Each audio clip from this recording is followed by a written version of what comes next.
Oh, say it ain't so. The Sixers are reeling. We are here to talk about it on the Sixers Talk podcast, brought to you by Wilmington University. Wilmu Works, Danny Pommells, Noah Levick. Amy Fadul is off doing her thing, emceeing an event today. I'm not sure exactly which event it is, but I'm sure she's doing it swimmingly at that.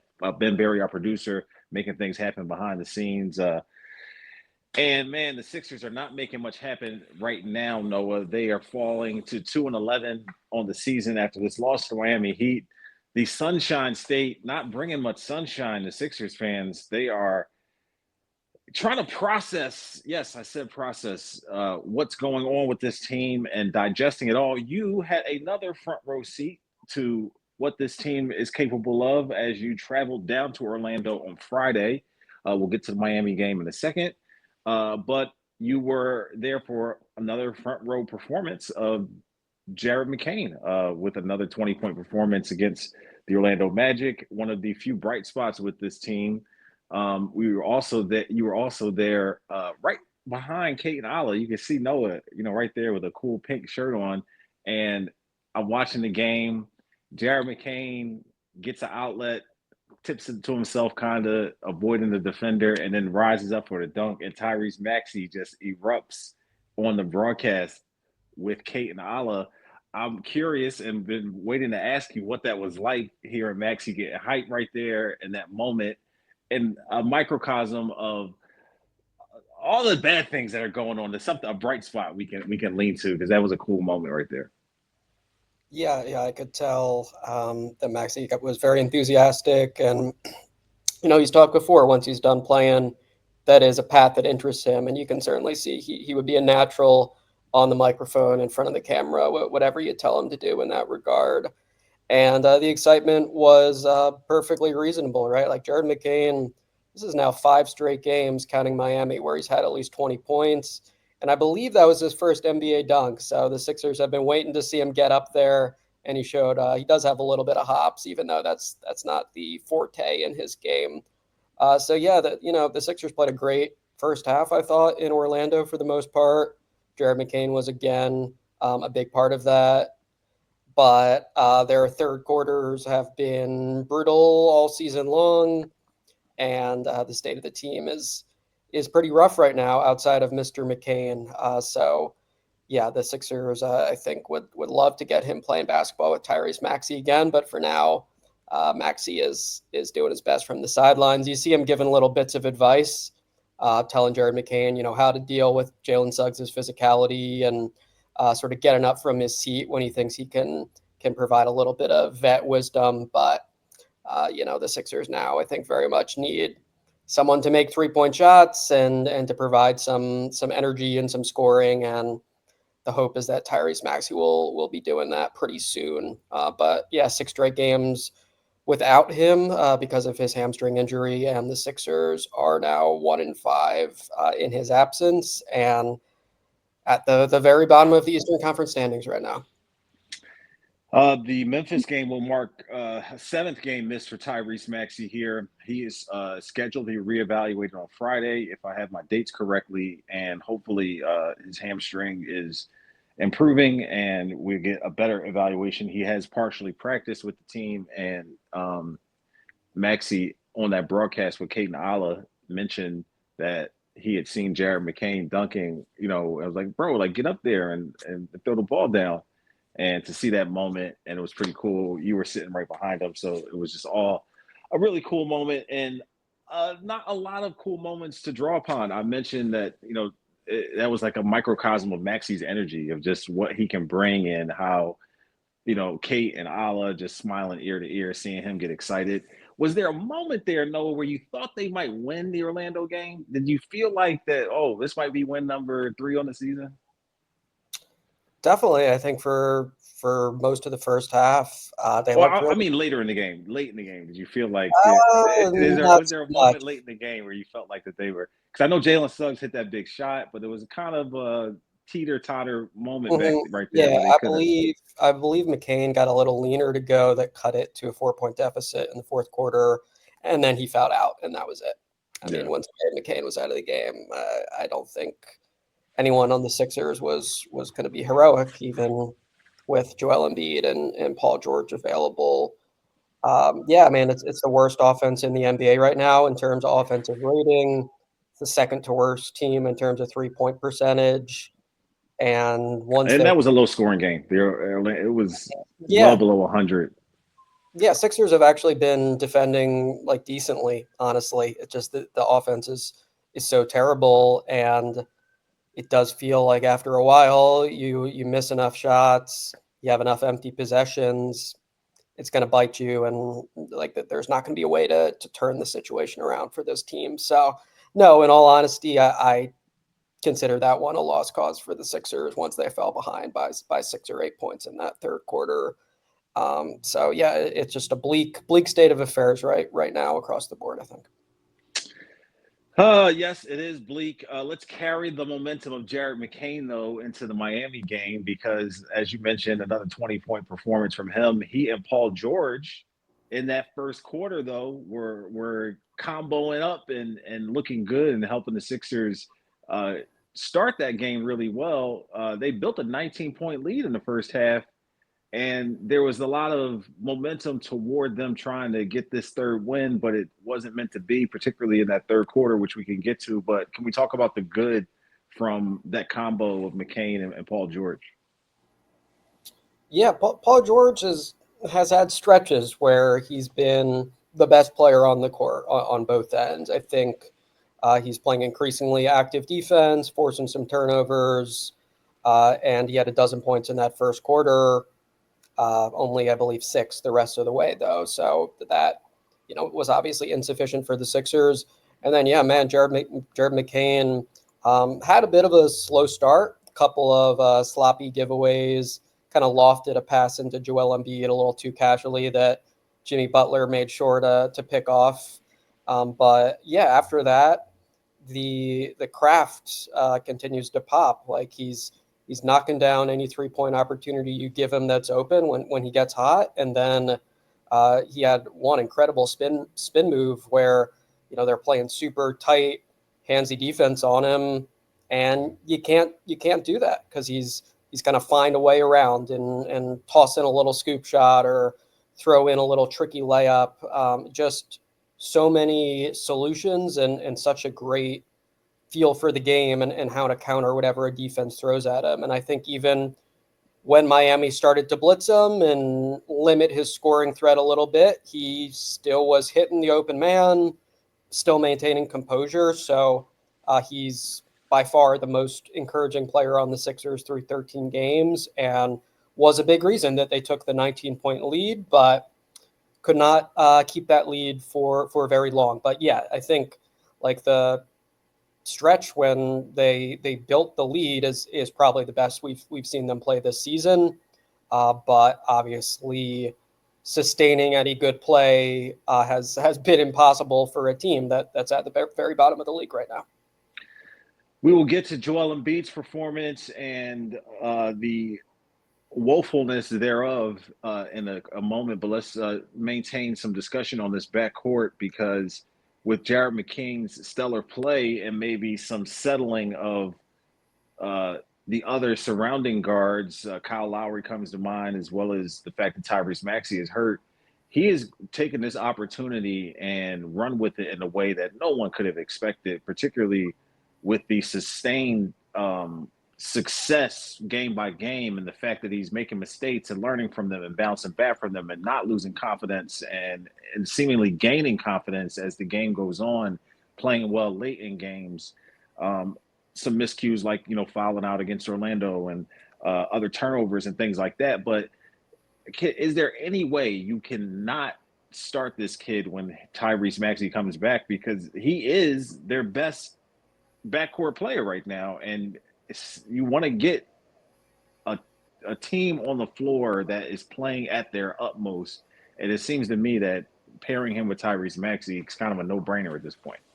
Yeah, I think we've reached that point, and part of that is Kyle Lowry's in a brutal shooting slump, and also Nick Nurse at least has said that the idea ultimately for Kyle Lowry is that he's only playing 15 to 20 minutes per game. So when you're full strength, Kyle Lowry should be coming off the bench at this point.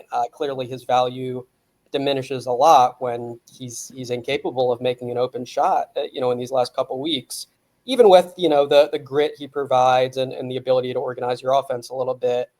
He's certainly been a negative player when he's in this stretch, shooting, under 10% from 3-point range over the last 2 weeks or so. But yeah, I think the Sixers will figure it out as they go with the defense in that backcourt, how much that duo is capable of switching, what solutions they can find to work around the lack of size. But yeah, Jared McCain looks like a clear NBA level starter at this stage. Very often he's been the brightest spot for the Sixers, and it doesn't even really feel like much of a conversation. I agree with that classification. I think sure, like he'll probably have a little stretch coming up here where some jumpers don't go down, but as we've seen, he's going to maintain aggression as a driver, and like he's been a really low turnover rate guy for a young guard. So I think, yeah, I'm definitely on the same page there, and think that's at least one aspect of the decisions ahead for Nick Nurse that honestly shouldn't be very difficult. Yeah, and he's a three-level scorer, mid-range, the craftiness around the basket, the three-point shot just looks exactly the same anywhere he shoots it on the floor, just a clear indicator of someone who has a really pure shot. And it's funny, you can draw comparisons between him and Tyrese Maxey just because of, the way they're rookies who are showing poise and confidence in ways you might not expect well beyond their years. But they're different type of players. Like, Maxey has a lot more savviness with the step backs and kind of getting defenders off balance and things like that, where McCain has more of like a downhill nature to him. But I'm curious though, with the Lowry, I talked about the way the backcourt and things have kind of settled, and McCain has kind of risen from those ashes, so to speak, because there hasn't been much else to draw upon and think of in a positive light. Kelly Oubre, what do you think's going on there with him after the great season he had last year, just not quite as consistent this year, and his settling has also given McCain more of an opportunity to thrive. Yeah, I mean, Oubre brought up, he said he wasn't using it as an excuse, but that he'd been sick the past week and a half. He said that in Orlando. So I guess something's going through the team. Like we saw Drummond with the illness, Embiid, and Oubre saying he's not feeling well. Seems like there are at least a few players who have not been feeling great and have not been playing great. Yeah, look, with him, like I think we knew before the year he'd need to be better as a 3-point shooter, and he's been worse. He's at like 27% from 3-point range now. Many of those have been the right shots to take. I think if anything, you could argue he's declined a few too many, and he's had too many sort of record scratching possessions where he has dilly-dallied with the ball a little, and it's hurt the Sixers. But yeah, he hasn't been the same player in terms of effective downhill attacks, consistently drawing free throws, consistently getting out and thriving in the open court. And sure, it's hurt him as it has many other guys that they haven't been able to play much with Joel Embiid and, the MVP version of Joel Embiid, of course. But yeah, disappointing start to the year for Oubre overall. I mean, I know he really prefers coming in as a starter, but he understands he's got to do what he's asked. And for now, the Sixers have him in a 6-man role, and the hope is that when he's playing fewer minutes with Caleb Martin, another guy who's not viewed as much of a shooter by other teams, that at least makes things a little better, a little more efficient for the Sixers offensively. Just splitting those guys two up is something Nick Nurse has specifically pointed to as part of the rationale there, in addition to just Jared McCain playing so darn well that he needs to start and Oubre needs to go to the bench as a result.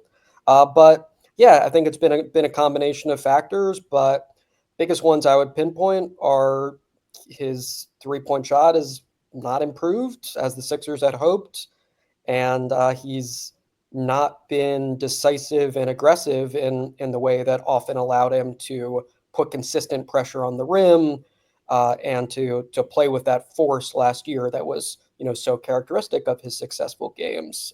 So yeah, he's one of many guys that we could highlight as far as just underwhelming performances thus far that have been, I think, below what everyone projected going into the year. Listen, built-in excuse for all these guys we're talking about because Joel Embiid hasn't been there to help space the floor and draw double and triple teams and him to kick it out to open shooters. And Paul George and Tyrese Maxey have each been in and out of the lineup as well, and none of those three have played together at the same time. We haven't seen the Sixers at full strength. We don't know exactly what this team can bring because we haven't seen it. It just has not been on. They haven't been healthy enough to be on the floor together. And on top of that, you have all these new pieces, and they have to gel, and so on and so forth. So built an excuse for everybody, but we got to deal with some harsh truths and some tough realities about this team. And like you mentioned, all of the shooting woes and the lack of offensive production, and the threes aren't falling. And Caleb Martin and Kelly Oubre aren't necessarily the biggest 3-point threats you're going to find in the NBA, but in the flow of the game and things like that, they can be that threat that you need to pass, shoot, or put it on the floor. So it is a tough time right now for 76ers fans, and one of those biggest reasons is Joel Embiid, and we will get to more on him as we take a time out here and show some love to our title sponsor, Wilmington University. WilMU Works. Get to know Wilmington University at its virtual open house on Wednesday, December 4th. Details at wilmu.edu/open house. Celebrity cook Steve Martirano brings his Italian-American cooking back home to Philly. Enjoy Martirano's Prime at Rivers Casino and Steve's famous meatballs with Sunday gravy, prime steaks, and more. Make reservations for Martirano's Prime on Open Table. Back here on the Sixers Talk podcast, and our producer, Ben Berry, with some startling stats that will get your attention here. We talked about the Sixers and their start to the season right now. The Sixers held a team meeting. We were in the group chat. Amy couldn't be on the podcast today. She hosted Sixers pre- and post-game live yesterday. They did a 40-plus minute post-game show, and Nick Nurse didn't come out to talk and address the team. Of course, they're on this 3-game road trip, but that is an exorbitant amount of time after the final buzzer for the coach not to come out and talk. The team, he came out eventually and said that they had a little meeting, and make of that what you will, but the morale, I'm sure, isn't the greatest right now as they're sitting at 2-11 and need to kind of right the ship. And part of the reason they need to right the ship and do it in a hurry, because according to Ben Berry, history tells us that only 6 teams have ever recovered from a 2-10 start, let alone 2-11, to reach the 500 mark. We're not even talking about making the playoffs, just reaching the 500 mark. The Lakers 2022, 2023 team, 2 different Chicago Bulls teams, and so on and so forth. The Sonics in 77, 78 did it. Of all those 6 teams, the Lakers and Sonics won a playoff series. The Sonics made it all the way to Game 7 of the finals. The Lakers made it to the Western Conference Finals. So there are outliers. Outliers exist. And despite their 2-11 start, the Sixers, at least on paper, look like they could be another one of those outliers. Part of that reason is Joel Embiid, Noah. MVP for sure. Player always in the running for that. Only played 39 games last year. Who knows how many he'll play this year. And he does not look like himself. He did not make a trip to the free throw line for only the 2nd time in his career last night against Miami. If he was doubtful, if he was sick, if he was unexpected to play, why did he play, Noah? Was it the competitiveness of going against his friend Jimmy Butler?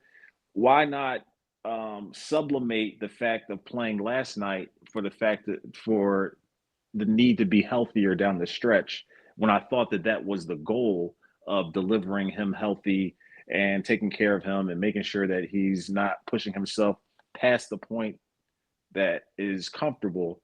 And he shows up on the court last night, has a rough outing, 11 points. Like I said, didn't go to the free throw line. Why play last night? Why do you think he wanted to play when he was so doubtful leading up to the game? Yeah, I mean, I think especially with anything unrelated to his knee, just related to an illness, that's all just going to be up to his discretion. And I think he knows the Sixers are in a bad spot, felt capable of playing, did go, I think, 32, 33 minutes. And honestly, he wasn't, he hadn't set a high bar, right? But he didn't look much worse, I think, conditioning, physicality wise, compared to his previous two outings. Mm-hmm. So yeah, I think the hope was that his presence would elevate the Sixers back into winning ways, and didn't come to be. It's the kind of thing where So no harm, no on him. foul for you. You're feeling like whatever, no big deal. Like I'm you not wanted to going to play. criticize him for Yeah. for wanting to play. No, I mean, I think he didn't play well, and that's been the case in all three of the games he's played. He had a good first half in Orlando, and that's about it as far as real positives we can point to. I think there have certainly been flashes of good stretches from Embiid. Good passing out of double teams, hitting a mid-range jumper or two. But yeah, bottom line, him shooting 0 free throws in a game for the first time since 2018. I think that tells you a lot about he wasn't attacking the basket very much. He wasn't playing with much force in the paint, and he wasn't anywhere near the player we're used to seeing. But I'm not gonna criticize him deciding to play through an illness. I think it's the kind of thing where it's his call to make, and he decided he wanted to go out there and play despite feeling less than 100%. And I think, yeah, it was evident that he was not his healthiest last night. And yeah, it was again a spot where if he had given the Sixers, 20 points, that might have kind of gotten them through this one, but it was a mere 11. And again, not a ton to say. This is the player we're used to seeing. So it is what it is. He expects to be better. He thinks that's kind of the pattern with him, that once he gets a few games under his belt, everything will click into place, but hasn't happened yet. And it's been frustrating for him and everyone involved. Yes, it is frustrating from top to bottom. This is not what Sixers fans thought they were tuning in to see this season.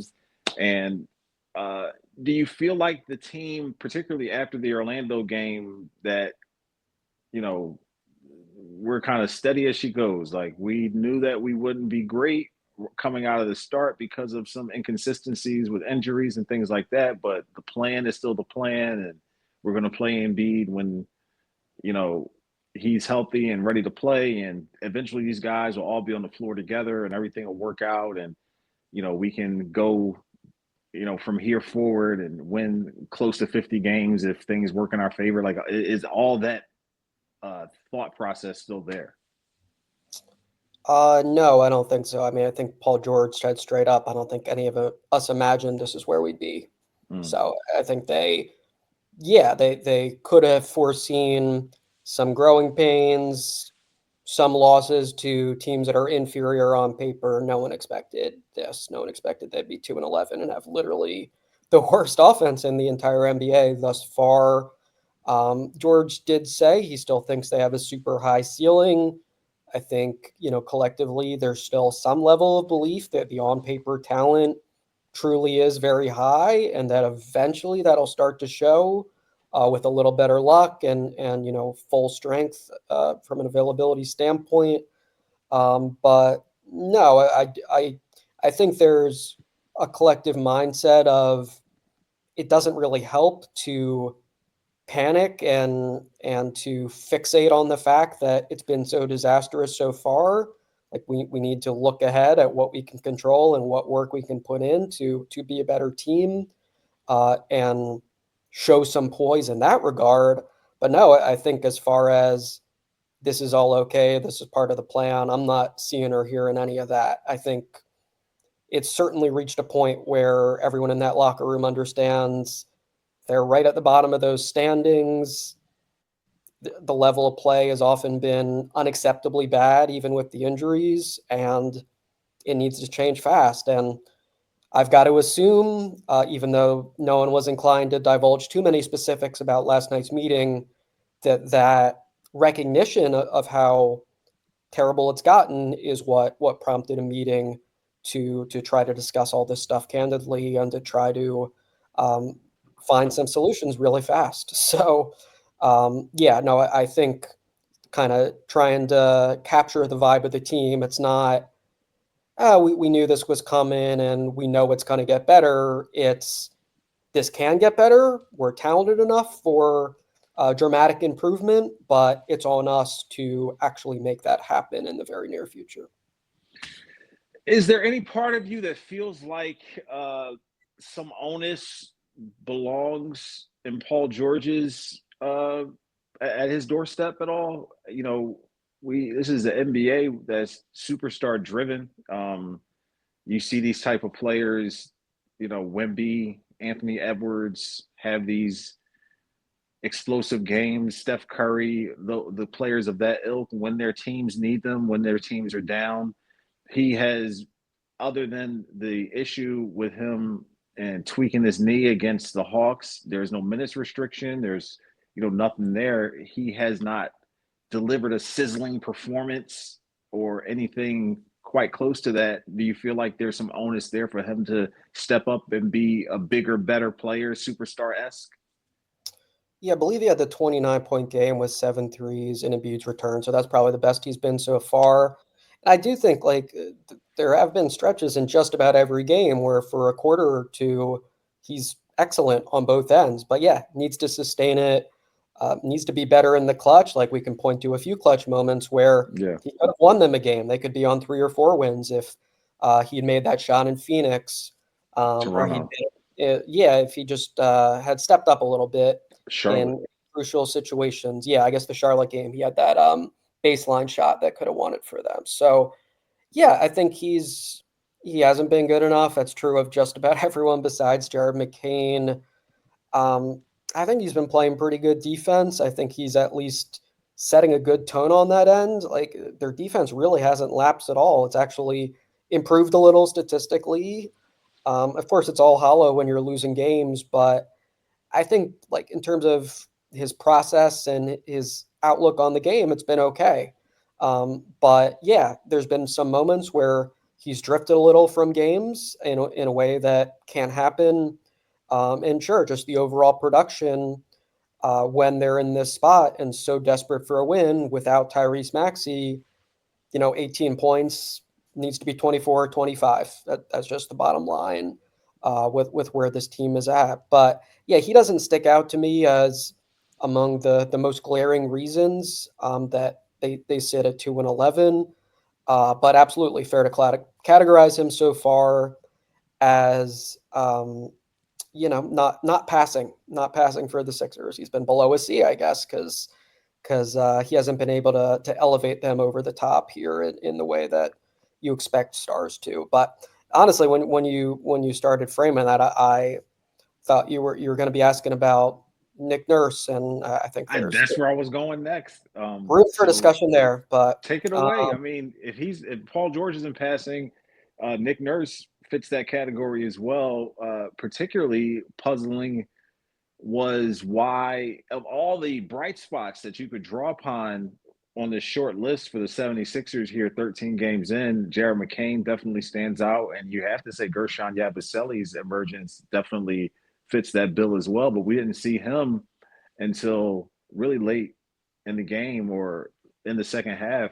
Why do you think that was, and how does that fit the approach? Although Andre Drummond had been playing particularly better than he had played against Orlando last night against Miami, you think it was more of Drummond's success that led to Yabusele's absence, or why would Nurse make that type of choice?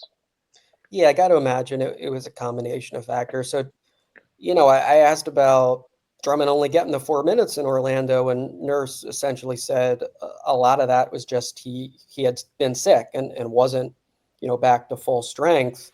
And I wasn't really sure how sincere that was because I thought there would obviously be a lot in support of demotion for Drummond's role, but turned out that was pretty genuine, right? Because Andre Drummond stepped right back in there as the backup center. And yeah, to his credit, it was his best game in a while. The Sixers, I think, were actually plus 12 or 13 with Drummond on the court. didn't have many noticeable mistakes, finished a few times around the rim. So sure, that was working. And I think in general, the second unit was providing good minutes during the Sixers' big run in the first half. I think also, the Sixers wanted 3-point shooting and perimeter skill against Miami zone. But man, like Kyle Lowry isn't making shots. Eric Gordon's not. Jeff Doughton hasn't been good for the past week or two. I think it felt a little inflexible on Nurse to just keep riding with the hope that guards would improve the offense and make open shots when that clearly wasn't happening. And yeah, for me, a lot of it's just Yabusele has been a deserving member of this team's rotation every single night. And okay, like he's not the most agile guy out there on the perimeter. He's not going to be able to run a pick and roll the way that Jeff Doughton might or that Eric Gordon might, but I don't see that as a real drop off at all when you needed something to avoid collapsing the way the Sixers did and allowing that 19-point lead to vanish relatively quickly. So, yeah, I thought, like, okay, initially not seeing it as a night where Yabusele should feature made some sense, especially how good, given how good things were going. But yeah, not putting him in there until late in the third quarter, I just thought it was strange. It just felt very extreme in a way that didn't align with the situation where, in my mind, there probably should be more of an instinctive desire to, okay, like who can change this for me? Who Right. can turn the tide? And Nick Nurse didn't go to Yabusele until late in the third quarter, didn't go to Ricky Council until early in the fourth quarter.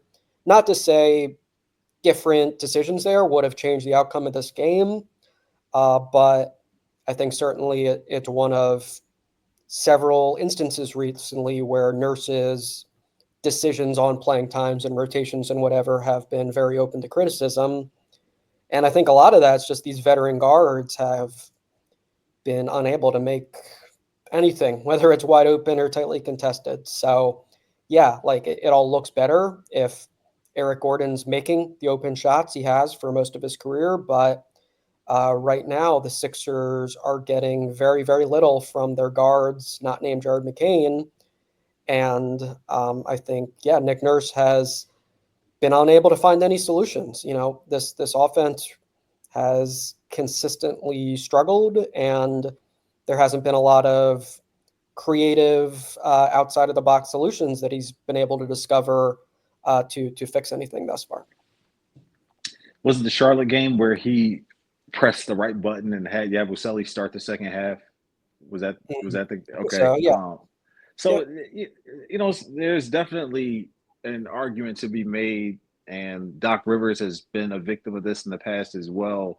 Brett Brown of the same ilk that they try to push buttons and sometimes they work, sometimes they don't, and um, that's one thing as far as like, hey, I'm going to make this move and try to infuse some energy or a change of pace or what have you into the team. I think it's a different issue when you're hanging on to something too long or don't see the, forest for the trees, so to speak. Like you're stuck on one thing and not paying attention to making an adjustment or plan B. And I think, trying to shake something up is one thing, but it's when you're hanging on to something too long or not adjusting, that is a bigger issue because it just makes you seem stagnant, and that's kind of, I think, the last thing you want to be as a coach. So yeah, I mean, let's see what happens with Memphis, man. I mean, Yeah, no, we'll see. I feel like we've said multiple times, probably not going to get any worse, and it keeps getting worse. But no, I think you nailed. I think my main criticism with Nurse thus far there, and yeah, I think specifically it feels like he consistently says we were getting good shots, like our players are bound to start hitting some of these, and I understand to an extent you want to trust players' track record, but right now, as I said, the Sixers are second to last in overall 3-point percentage. And look this up this morning. They're dead last in the NBA on 3-pointers classified as open, 25.6%. So, like, open 3-pointers for the Sixers aren't really good offense right now. So I think that's further reason to think that maybe you do want to lean into slightly bigger lineups in some situations. Maybe that means more Gershon Yabusele or Ricky Council or KJ Martin. Again, not saying that any of these options are, inherently amazing or automatic fixes, but yeah, I think status quo isn't working. Yeah, there's a difference between patience and trusting what is right now a highly, highly ineffective status quo. So yeah, I think style of play needs to change in some regards. And for me, one way that might happen is just Eric Gordon, fewer minutes, Jeff Doughton Jr. not in the rotation. Like these adjustments to me would feel warranted, just given those guys have been negative players, and the Sixers need guys out there who are going to make this offense a little better, who are going to provide energy, and gonna change the tone of the way this season has gone thus far. Oh man, we hope it can't get any worse than this. So we'll use that as like the next building block for where the Sixers go from here. Be sure to keep it locked on NBC Sports Philadelphia.com. Follow Noah Levick at Noah Levick for all the latest on the 76ers as they're finishing up this 3-game road trip. And hopefully a win is coming soon. And the Sixers will look more like the team that they should be than a team that looks like a process team in some ways with this type of start. But optimism. Glass is half full. Thank you for listening and watching the Sixers Talk podcast brought to you by Wilmington University. Check out Noah Levick's work at NBCSportsPhiladelphia.com. Amy Fadul will be with us Thursday on our next podcast. For Ben Berry and Noah, I'm Danny Pommells. We'll see you next time.